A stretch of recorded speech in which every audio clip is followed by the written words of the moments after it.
সকলোকে সমভাৱে চাই যদিও দুষ্টক দণ্ড কৰে, শান্তক পালন কৰে ভগৱন্তৰ এইটো ধৰ্ম।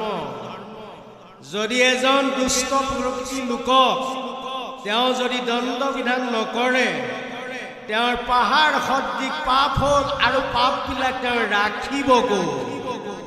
সেইকাৰণে সিমানতে তেওঁক দণ্ড বিধান কৰি পাপৰ পৰা তেওঁক বাধা দিয়ে, তেওঁ উদ্ধাৰ কৰে। সেইকাৰণে কৈছে সকলোকে তুমি সমভাৱেৰে চোৱা, তথাপি তুমি দুষ্টজনক দণ্ড বিধান কৰা। আৰু তুমি সমস্ত জগতখন তোমাতে উৎপত্তি, কিন্তু তুমি ভকতৰ বৎসল, তুমি অৱতাৰ ধাৰণ কৰা ভকতক ৰক্ষাৰ কাৰণে, ক্ষিতিভাৰ হননৰ কাৰণে। যেতিয়া ধৰ্ম লোপ পাবলৈ ধৰে, অধৰ্মই চানি ধৰে, আৰু ভকত সাধু মহন্তক ৰক্ষাৰ কাৰণে তুমি তেতিয়াই অৱতাৰ লোৱা।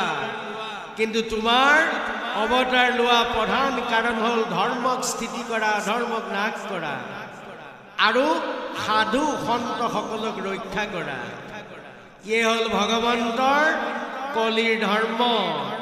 এই কলিত পাপে সমস্ত লোকক আগ্ৰাসন কৰিলে, কলিত পাপে সকলোকে মেৰিয়াই ধৰিলে। এই পাপৰ পৰা পৰিত্ৰাণ পাবৰ কাৰণে আমাক কৈছে অসৎ বৃত্তি প্ৰবৃত্তিবিলাক নিষেধ কৰা, নাইকিয়া কৰা আৰু কৃষ্ণৰ নাম জপ কৰা। ভগৱন্ত কৃষ্ণই আমাক কৃপা কৰিব। এই মায়া সংসাৰৰ পৰা উদ্ধাৰ হোৱাৰ এটাই কৌশল, সৎসংগ, সাধু সংগ। এজন দুষ্ট দুৰাচাৰী লোকেও যদি এনেকৈ ভকতৰ মাজলৈ আহি কৃষ্ণৰ কথা শ্ৰৱণ কৰে, কৃষ্ণৰ কথা শুনোতে শুনোতে তেওঁ অন্তৰৰ মলবিলাক লাহে লাহে দূৰ হৈ গুচি যায়, আৰু এদিন গৈ সেই মহাদস্যু মহাপাপীজন গৈ এজন ভক্তলৈ ৰূপান্তৰিত হয়। আৰু বাৰু আইসকলে আমাৰ সন্ধিয়া ধূপবন্তি জ্বলায় নে নজ্বলায় বাৰু? জ্বলায়, নহয় নে বাৰু? এতিয়া বিশেষ বোৱাৰীসকল নাই ইয়াত, কাৰণ ইমান এটা সুন্দৰ অনুষ্ঠান এতিয়াও ঘৰতে বহি আছে। সন্ধিয়া বন্তি জ্বলালে কাক সেৱা কৰে বাৰু আপোনালোকে? কৃষ্ণকে কৰে। বৰ ভাল কথা। আমি সকলোৱে জানো কৃষ্ণ ঈশ্বৰ। নেদেখাজনক সেৱা কৰি কিবা লাভ আছেনে বাৰু? লাভ হ'ব নহয়? নোহোৱা নহয়। জাকৈ মাৰিলে মাছ পৰিবই, ক'ৰবাত নহয় কিবা এটা পৰিবই বাৰু। জাকৈ ছবিয়াই ফুৰিলে কিবা নহয় কিবা এটা পৰে। এতিয়া কথা হ'ল আপোনাৰ খবৰ কথা আমি নাজানো। আমাৰ দৃষ্টিত আমাৰ ওচৰতে পৰে। হাতত ধূপবাতি কেইডালমান লৈ পদূলিৰ ফালে ওলাই যাব, ধূপ কেইডাল ঘূৰাই ঘূৰাই নামঘৰ বা থানঘৰলৈ মুখ কৰি কৃষ্ণ কৃষ্ণ বুলি ঘৰলৈ ঘূৰি যায়। কৃষ্ণই কৈছে তুমি মোক মাতিলা, মই আহিলো, কিন্তু মোক সেৱাটো হ'লে নিদিলা। মই তোমাৰ লগত নাই, মই বৰ দুখ পালো। তুমি মাতাৰ কাৰণে মই আহিলো, কিন্তু সেৱাটো মোক নাজাচিলা। কাৰণ কৃষ্ণই পৰীক্ষা কৰিবৰ কাৰণে সেই সময়ত তিনিটা ৰূপত আহে কৃষ্ণ। প্ৰথম আহি গ'ল আপুনি বেয়া পোৱা এজন আপোনাৰ কাঠিৰে ওচৰ চৰিত্ৰহীন ব্যক্তি এজন আপোনাৰ সন্মুখত উপস্থিত হলি। ভগৱানে পৰীক্ষা। সেই মানুহজন চৰিত্ৰহীন মানুহ, আপুনি বেয়া পায়। আপুনি ভাল মানুহ, আপুনি সেৱাটো সেই চৰিত্ৰহীন ব্যক্তিজনক দিবনে বাৰু? নিদিলে। ঈশ্বৰৰ পৰীক্ষাত আপুনি ফেল হৈ গ'ল। আৰু দ্বিতীয় এজন ব্যক্তি হৈ আহিল, এটা চাণ্ডালৰ ৰূপত আহিল। সন্ধিয়া যে গিয়াৰ লাগি যায়, যে ডাঙৰ ৰাস্তাটো সৰু হৈ যায়, বুজিছেনে? এটা চাণ্ডালৰ পৰিৱেশত আহি গ'ল। এজন চাণ্ডালক সেৱা যাচিবনে আপুনি? আপুনি মই বৰ ভদ্ৰ মানুহ, সেৱাটো নিদিলে। আৰু এজন আপোনাৰ সীমাৰ কঞ্জল বিভিন্ন গণ্ডগোলীয়া মানুহ। গতিকে ভগৱন্ত এই তিনিটা ৰূপত গৃহস্থালী ধৰ্মক পৰীক্ষা কৰে। কিন্তু এজনকো সেৱা নিদিলে কিন্তু ভগৱানে কৈছে মই তোমাৰ লগত নাই সেইকাৰণে আইসকল আপোনাৰ এটা সেৱা ভক্তিৰ কাৰণে এজন চৰিত্ৰহীন ব্যক্তি তেওঁ চৰিত্ৰ ৰূপান্তৰিত হৈ যায় তেওঁ ভাল মানুহলৈ আগুৱাই গুচি যায় তেওঁ অন্তৰাত্মাৰ মনবিলাক দূৰ হয় তেওঁ নিশ্চয় কৃষ্ণ বুলি আশীৰ্বাদ দিব কৃষ্ণই কৃপা কৰক এজন গৃহকণ্ডল আছে আপোনাৰ লগত সেইজন আপোনাক মৰিবলৈ নকয় কৃষ্ণই কৃপা কৰক বুলি ক'ব কিন্তু কৃষ্ণ তেওঁ হৃদয়তে আছে কৃষ্ণহে কৈছে তেওঁ কোৱা নাই আৰু এজন যিজন ব্যক্তি চাণ্ডাল ৰূপী সেইজনেও ক'ব কৃষ্ণই কৃপা কৰক এইবিলাক হ'ল ভগৱন্তৰ পৰীক্ষা গতিকে ভগৱন্তৰ পৰীক্ষাত পাছ হ'বৰ কাৰণে পহিলা নিজকে ঠিক কৰিব লাগিব তেতিয়া ভগৱন্তই কৃপা কৰিব রাম জগতরে নহিত করি লক্ষ্মী পতি যাহা কস্মরণে অধর মরু সাধতি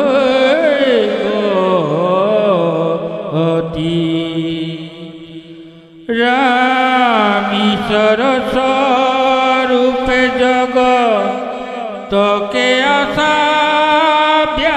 ব্যাপী না জানি করিলু হেলা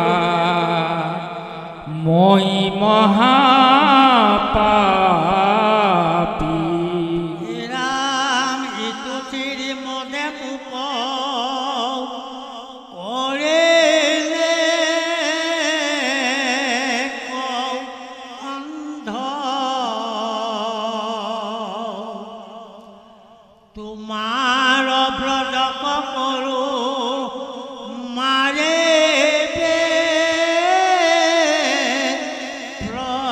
প্ৰবন্ধ নজানিয়া তোমাক কল গাইলৈ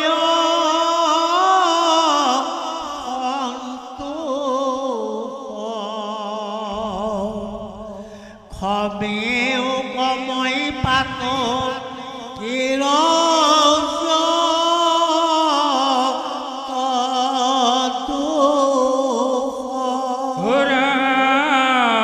মারুইটো ইন্দ্র পদে মোর নাহি কাজ তিয়াগিলো আজি ধরি অমরাবতী রাজ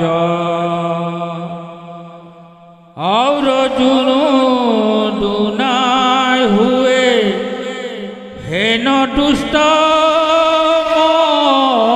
मती तुमार पावत थाकू करिया भक्ति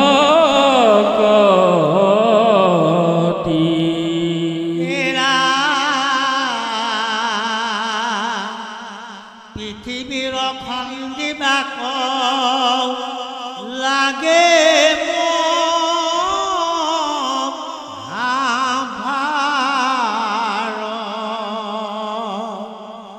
দৈৱকীৰ গৰ্ভে পুত্ৰ ভৈলায় বতাৰ সমস্তে দৈত্যৰ প্ৰভু কৰিলা প্ৰলয়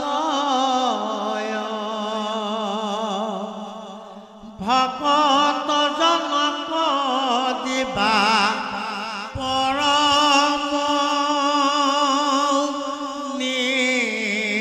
নিৰ্ভয় কৃষ্ণ কৃষ্ণ হে গুৰু হ'ব ইন্দ্ৰই ভগৱন্তৰ চৰণত নিজৰ মস্তকটো থৈ তেওঁ কান্দি কান্দি ক্ষমা প্ৰাৰ্থনা বিচাৰিছে যে হে প্ৰভু জগতপতি মই মদগৰ্ভে অন্ধমতি হৈ মই তোমাক চিনি নাপালো অহংকাৰত মৰ্ত হলো আৰু এই স্বৰ্গৰ অধিপতি হৈ থকা মোৰ অধিকাৰ নাই মই তোমাৰ চৰণতে এই স্বৰ্গখন অৰ্পণ কৰিলো মাত্ৰ তুমি মোক আজ্ঞা কৰা মই স্বৰ্গ ত্যাগ কৰিলো আজিৰ পৰা চাওক বাৰু মানুহৰ অন্তলৈ যেতিয়ালৈকে ত্যাগ ভাৱ নাহে নিজৰ ভুলটো যেতিয়ালৈকে নিজে চিনিব নোৱাৰে তেতিয়ালৈকে অন্ধকাৰ অহংকাৰ দূৰ নহয় আৰু ইন্দ্ৰই এই কথাটো প্ৰকাশ কৰিছে প্ৰভু তুমি কাৰণৰো কাৰণ তুমি নাৰায়ণ তুমি পৃথিৱী ভাৰ সন্তানৰ কাৰণে তুমি অৱতাৰ ললা তুমি ভকতৰ বৎসল ভকতক তুমি সদায় ৰক্ষা কৰা গতিকে মই মদগৰ্ভে অহংকাৰত মৰ্ত হৈ মই তোমাক অপৰাধ কৰিলো তোমাক মই জগৰ লগালো তুমি মোক ক্ষমা কৰা সেইকাৰণে কৈছে গুৰুসকল আমি মদগৰ্ভ এই অন্ধকাৰৰ কূপত পৰি অহংকাৰত আমি প্ৰৱৰ্তি থাকিয়েই আমি ইজনে সিজনক আমি সেৱা সৎকাৰ নকৰোঁ আমি চিনিবলৈ যত্ন নকৰোঁ সেইকাৰণে কৈছে আমাৰ ভক্তি সেৱা ভক্তিবিলাক এনেকুৱা হ'ব লাগিব আপোনালোকৰ গাঁৱত ৰবাব টেঙা গছ আছেনে বাৰু আছে নহয় যেতিয়া টেঙা গছজোপাৰ ফুল ধৰে তেতিয়ালে ডালি ডৌকাবিলাক ওপৰতে থাকে ফুলৰ পাছত ফল ধৰি যেতিয়া ফলটো ডাঙৰ হয় তেতিয়া ডালি ডৌকাবিলাক ফলৰ ভিৰত তললৈ নামি আহে আমাকো কৈছে ভক্তি এনেকুৱা এটা বস্তু আমাৰ মাথাটো তললৈ দু খাব লাগিব অৰ্থাৎ মায়া সংসাৰৰ লগত আমাৰ সম্বন্ধ বিচ্ছেদ হ'ব লাগিব কোনোবাই বেয়া কথা ক'লেও কাণ পাতিব নালাগে কাবাৰ বেয়া দেখিলেও আপুনি চকু নিদিব আপোনাৰ মোৰ কৰ্তব্য হ'ল এক কৃষ্ণ দ্বিতীয় নাস্তিক আপোনাৰ মোৰ দৃষ্টিত যদি সকলো সমভাৱ হয় তেতিয়ালে মোৰ মৰটো ৰবাব টেঙাৰ নিচিনাই লৈ তললৈ দু খাই যাব ভক্তি চৰণত সেইকাৰণে সদায় মানুহৰ চৰণ কি খানি লৈ যাব লাগে পৃথিৱীক সেৱা কৰিব লাগে তেতিয়া কৃষ্ণই কৃপা কৰিব কৃষ্ণ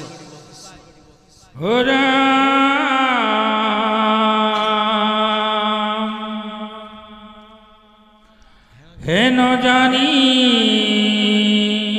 ভৈলো মই শৰণৰ দাস মোৰ খিলো বুলহাগু চুক গৰ্ভ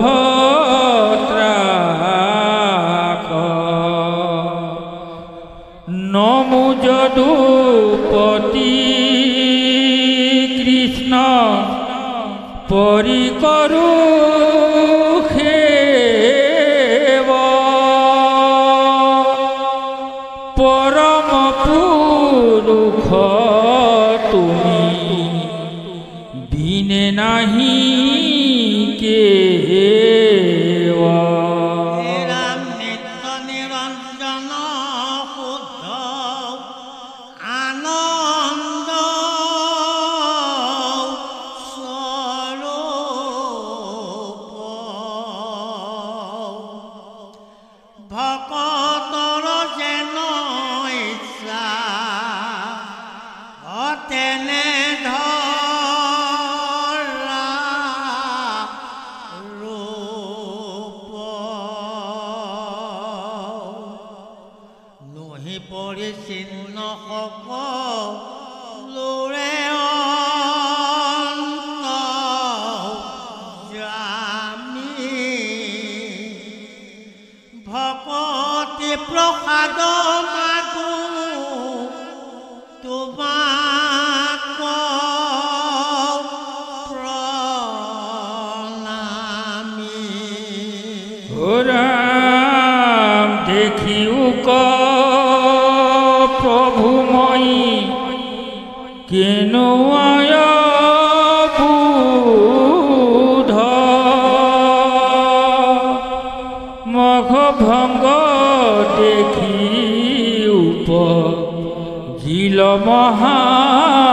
মহাক্রোধ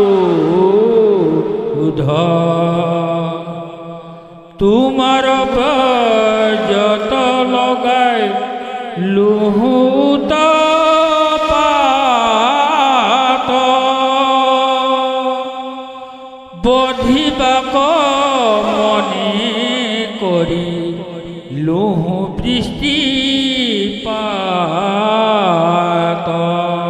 এরা হেনয় অপরাধে কোক রেলায় পকার গোসাইলা মূল মহা ব্যাধে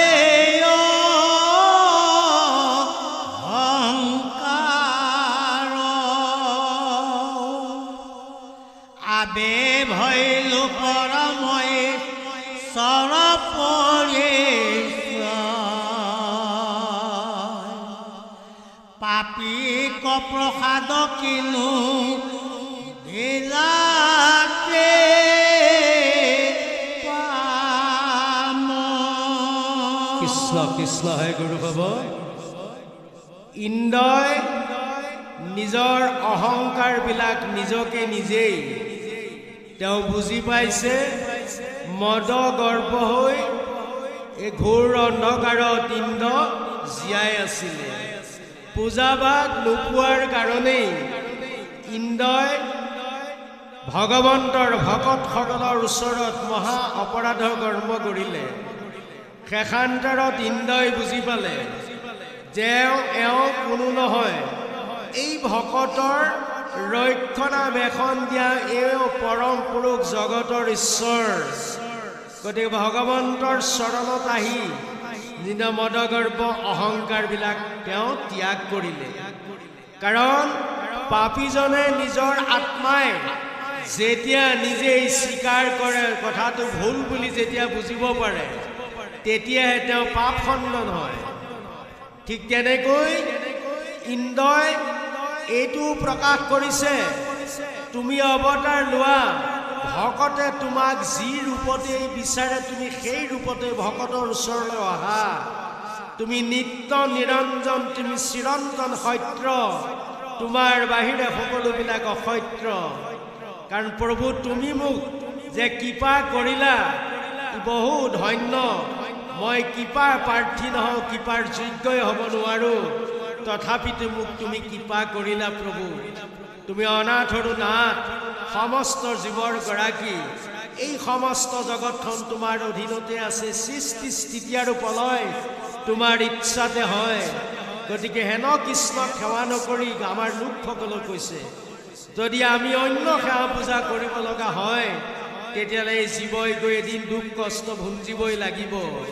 কিন্তু আৰু এটা কথা দেই গুৰুসকল যোনে যাক যেনেকৈ সেৱা নকৰক গছৰ গুৰিত সেৱা কৰিলেও কৃষ্ণ বুলিয়ে কৈছে কোনোবাই মূৰ্তিক যদি সেৱা কৰিছে কৃষ্ণৰ নামে লৈছে অপৰাধ কতো নাই তেওঁহে নাম জপ কৰা হৈছে গতিকে আমাৰ কথাত আপোনালোকে এৰি নিদিব কিন্তু যেনেকৈ যোন স্থিতি হৈ আছে মাত্ৰ কৃষ্ণৰ নাম লওক কৃষ্ণই আমাৰ অহংকাৰবিলাক বৰ্জন কৰি দিব কৈছে মোৰ অন্দৰ গৰ্ভত যিমান অহংকাৰ আছিল কাৰণ আগৰ পৰা পূৰ্বৰ পৰা মই এটা পূজা পাই আহিছিলোঁ নোপোৱাৰ কাৰণে মোৰ অন্তৰ জগতখন হাহাকাৰ হৈ উঠিল তেতিয়াই মই মনগৰ্ভত মই কুণ্ঠাবোধ নকৰিলোঁ এই বৃষ্টিপাত কৰিবৰ কাৰণে গতিকে প্ৰভু মোক ক্ষমা কৰা আমিও তেনে ভাবেৰে এখন সহজ সৰল অন্তৰ লৈ আমি পাৰ্থিৱ জগতত সকলোৱে জীয়াই থাকিবলৈ যত্ন কৰিব লাগে